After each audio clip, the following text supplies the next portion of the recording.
Have you ever been driving your BMW, you come to a traffic stop, and you look over and your coffee is splashing around because the engine is vibrating so much?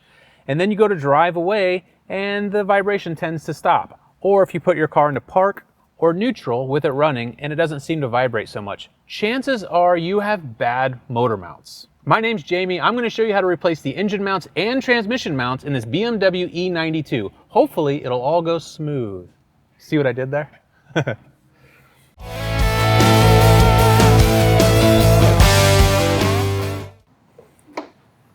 All right guys, BMW hoods have these struts here. I'm going to give you a pro tip. The struts obviously are working, the hood is up. I have had on a couple of occasions where the hood will come flying down on me in the middle of the repair. It could be an hour from now. I could have some tools laying up here, the hood comes crashing down, it puts dents through the hood, or you could have your head under here and it'll come smashing down on you. I've got these clamps. I really like these clamps because they have a brass fitting that prevents damage to this rod instead of using, something like vice grips. If all you have is vice grips, go ahead and use it. It's just a great safety precaution just to make sure that the hood doesn't close on you. It's the first thing I do anytime I open the hood. So the way the engine mount works is it has a rubber mount here that absorbs all the vibration from the engine. So as the engine's vibrating, it's preventing that vibration from transmitting through the car. When the engine mount fails, this rubber collapses. The vibration of the engine then gets transmitted through the body of the car, and that's why you can feel it. I can't really show you the vibration on camera, so what we did was we specially ordered this high-tech hydro vibration meter ordered specifically from Germany. So this is the best as it gets. We put on this tub of water on top of the engine, and I'm going to put my foot on the brake, put it into drive, and you're going to see the vibration of that engine being transmitted through the water. It's a great demonstration of how much this engine is actually vibrating. And you'll see it again when we're completely done with new engine mounts, and you can see the difference. I'm going to put my foot on the brake, put it into drive. The engine is resting on the engine mounts, so when you remove the engine mounts, the engine now doesn't have anything to rest on. So the BMW proper procedure is to have a engine support that comes across and hangs the engine. So when you remove the engine mounts, the engine stays here. That's the proper procedure from BMW. I'm going to give you guys real world scenario procedures. Technicians don't use that to do the engine mounts. I'm going to show you a different way to do it, and it's going to be involved underneath the car. So let's do that.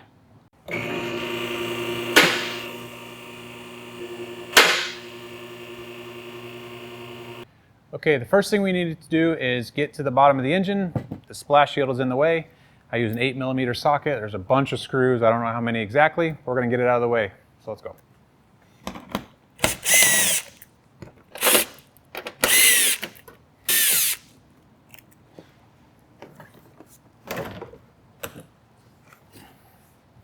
With the under panels removed, you can see the passenger side motor mount. So you guys are looking from the back of the car to the front of the car.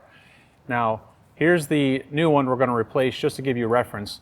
It's held in with 3 spots. There's 2 bolts that are under here, and there's a nut up top. So once we get the nut off and take these bolts out, we're going to raise the engine, get this out, put the new one in, and lower it back down. And we're going to do the same thing to the driver's side, which is right here. Now, interesting enough, these engine mounts are actually the same part number left and right, so they can be interchanged. And when we get it out, we'll show you guys before and after of the engine mounts. I'm pretty excited to show you that, actually. All right, let's get started on that. Okay, remember what I told you guys, the real world scenario? Why we don't use an engine support? Well, I've got this pole jack, and what we're going to do is we're going to put it on the bottom of the oil pan. I'm going to use a block of wood to prevent it from damaging the oil pan. I'm only going to just get it to touch the oil pan. Right now it gets a little tricky because we're on a 2-post lift. I don't want to keep jacking this up because it could tip the car off the lift. Obviously that's very bad. So I've got another jack I'm going to put on the back side. Now if you guys are at home and you're doing this on jack stands or something like that, you can use a floor jack under here. I would also use a piece of wood or something like that. I've also used hockey pucks, and you can jack the engine up that way. All right, so we're just going to put this post on the rear. We're going to put this post on the rear differential, again using a block of wood, just to keep from damaging it. We don't need to jack the car up. We're just keeping it from tilting back. So now we're safe. Now we can work safely.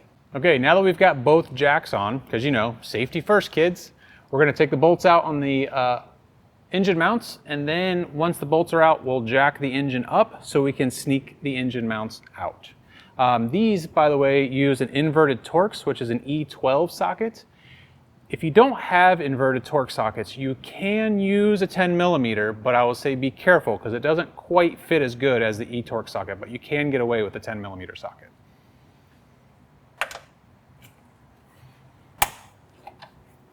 On the driver's side, the one bolt is obstructed by this V-brace. You may have to remove the V-brace if you don't have a special socket. I've got an inverted E12 wobble socket that fits perfectly in there. This E12 can work on this E92. All right, I got the wobble socket on my extension. I'm just gonna kind of sneak it between the brace and the subframe here to get right onto that bolt. Crack it free. All right, so I came out too far and the socket was getting jammed in there, so I had to screw it back in just enough so I could sneak my socket back out like that. And I should be able to use my fingers, use probably one finger on each side. There we go. And just sneak it out of there. There we go. Haha. All right, as you can see, the engine is up on the driver's side, so I've got plenty of movement to get this engine mount out of the way. The problem is this bracket is in the way, so I'm gonna have to remove it. There's 3 10 millimeter nuts, one here, and one up there. So we're gonna go ahead and remove all of those, get this bracket out of the way. They just use these speed nuts here, so they come off pretty quickly. There we go. Get that out of the way. Okay, we should be able to take the engine mount out now. Gonna kind of roll it forward, sneak it out around the ground harness, and we're free. Okay, we're installing the driver's side mount. Now it does go in a particular way. You see that the stud is kind of off at an angle. It wants to point out. The passenger side over here is going to point out as well. This rubber section is going to face towards the engine. So it's going to sit in there just like that. Another thing to point out is it has this nipple that sticks out right here. It's really like a pin that fits in the hole of the subframe, and it helps get it lined up.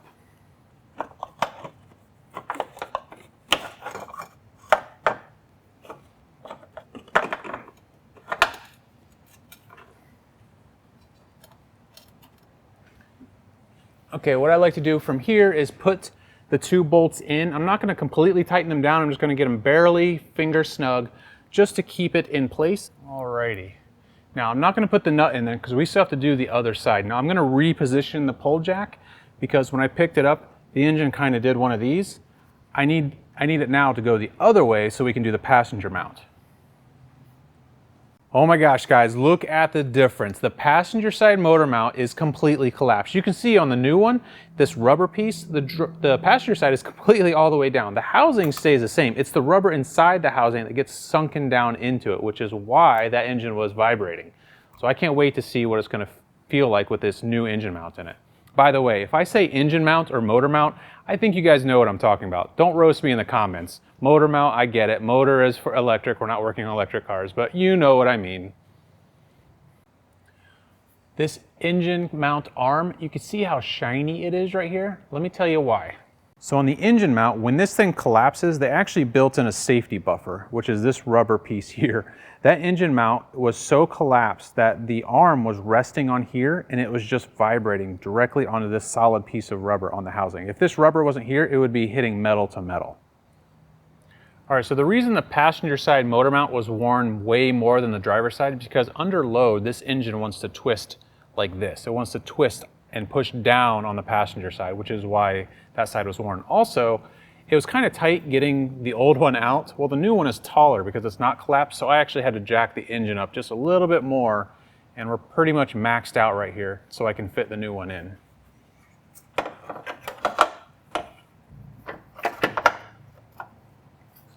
Okay, I'm gonna lower this down.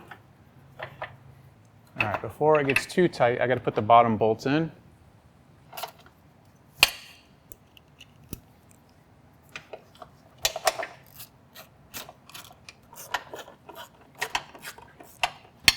All right, the torque spec for the bolts going to the bottom of the engine mount is 56 Newton meters.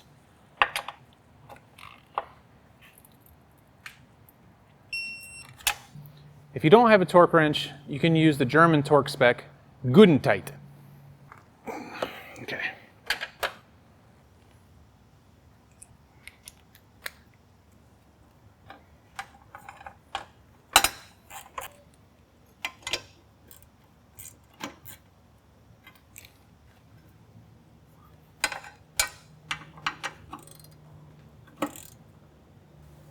Okay, now all we have left is the transmission mounts.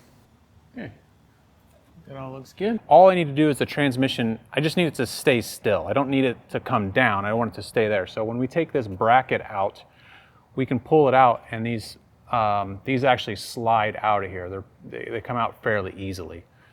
So that's what we're gonna do. All right, back here, you're gonna need a 13mm socket. There's two 13mm bolts right here. There's another two right over here. There's two 13mm nuts on the bottom side of the transmission mount. And up here, you're gonna need a 13mm wrench just to kind of crack these loose. You don't have to take them all the way out because it will slide out, but you gotta kind of overcome a little piece. So get it loose. I'll show you what I mean. Also, this is very sharp. I cannot tell you how many times I ripped open my hands. So please be careful if you guys are messing with that. Just get that nut high enough so you can slide this out. I go ahead and take the nuts off the bottom side of the transmission mount now because it's easier to do than trying to do it on the bench.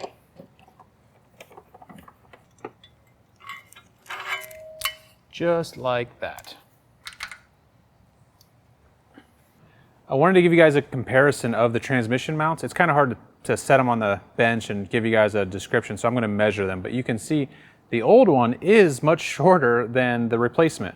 So if I measure the height of the old one, we are at about 31 millimeters. The new one is about 34 millimeters, so about 3 millimeters higher on the new one compared to the old one. All right, so to make it easier installing it, I went ahead and put the mounts on here and just fingered these nuts. I finger tightened the nuts onto the bottom of the mounts, and that way it just slips right on. Like that.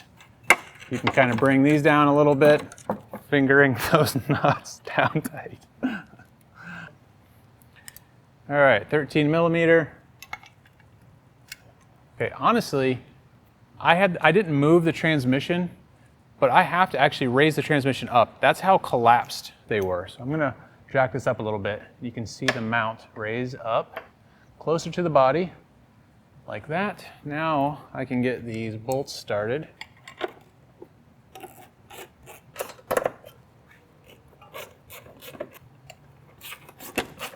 By tightening this one, it'll bring this one up, which will allow me to get this bolt started. Okay, let me grab my torque wrench. All right, torque spec is 19 Newton meters.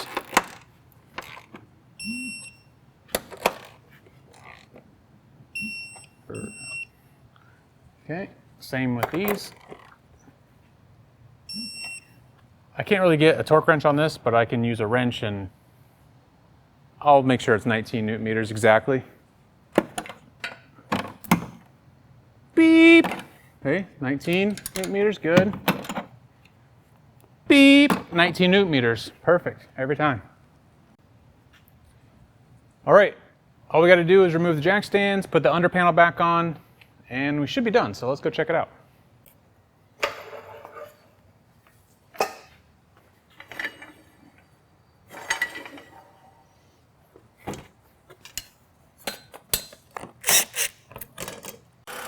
Okay, we got the hydrometer on the engine. We're gonna show it to you in just a second. I got my assistant Ray in the car. He's got his foot on the brake. It's in drive. Just keep in mind, the engine does vibrate. The mounts are really what keeps the vibration through the chassis. So we're gonna show you the cup of water inside also, but this is gonna show you a little bit of vibration, but there is a difference. Go ahead and show them the water with the car in drive. Foot on the brake. Please don't run me over, Ray.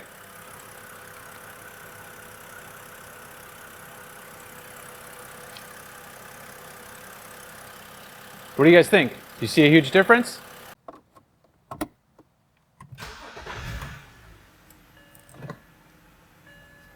Alrighty, my foot is on the brake. We're in drive. My coffee is not splashing. I am a very happy customer because of my new motor mounts.